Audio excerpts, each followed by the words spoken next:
এই কারাগারে কেউ খাবে তো কেউ খাবে না, কেউ খাবে তো কেউ খাবে না।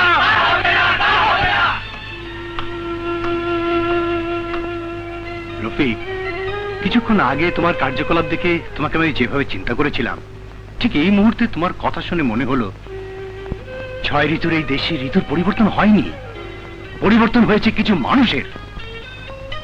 এই বাংলায় এখনো কোকিল ডাকে, শীতের পরে বসন্ত আসে, এ কথা যেমন সত্যি, তোমার কথা ঠিক তেমনি সত্যি। ওটা ঠিক নয়। আমি কোটি কোটি টাকার মালিক, কিন্তু স্মাগলার নই, অমানুষ নই, অবিবেচক নই। তবে আপাতত আমি একজন চেইন স্মোকার, এটা ঠিক। আর এই জন্য আমি দায়ী নই। বিশ্বাস করো রফিক, আমি কখনো সিগারেট পান করতাম না।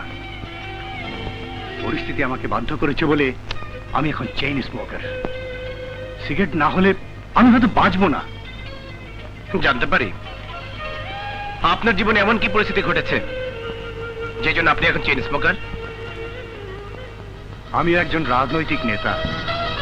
রাজনৈতিক ক্ষেত্রে আমার চিন্তাধারা হলো অসহায় দুঃখী মানুষদের দুঃখের সময় তাদের পাশে গিয়ে সেবার হাত বাড়িয়ে দেয়া।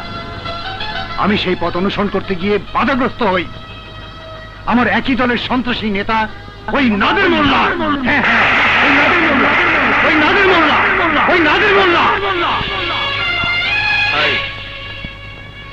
সিগারেট এবং খাবারগুলো দিয়ে দে। ওই নিয়ে আয়।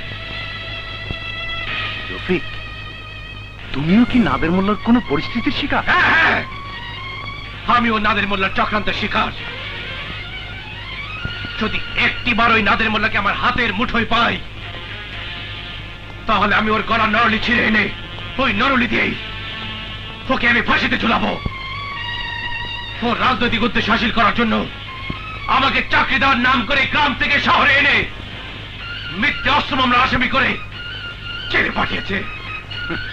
নিয়তির কি খেলা! নাদের মোল্লা তোমাকে অপরাধী বানিয়ে জেলে পাঠিয়েছে, আর আমি অপরাধ না করেও নাদের মোল্লা হাত থেকে বাঁচার জন্য জেলে আশ্রয় নিয়েছি। এখন নিশ্চয়ই বুঝতে পেরেছ নাদের মোল্লা কত বড় ভয়ঙ্কর লোক।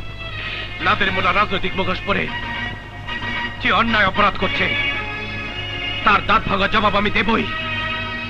আমার বলিষ্ঠ রাজনৈতিক পদ্ধতি অবলম্বন করে ওই নাদের মোল্লা লেবাজের অন্তরালে যে কুৎসিত চেহারা লুকিয়ে আছে, সেই কুৎসিত চেহারা বের করে জনতার আদালতে তাকে আমি হাজির করবই।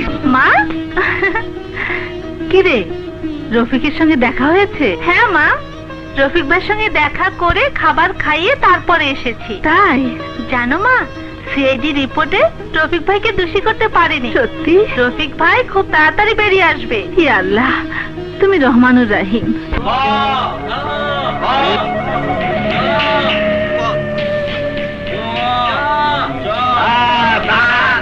ছেলেটিকে খুব চেনা চেনা মনে হচ্ছে।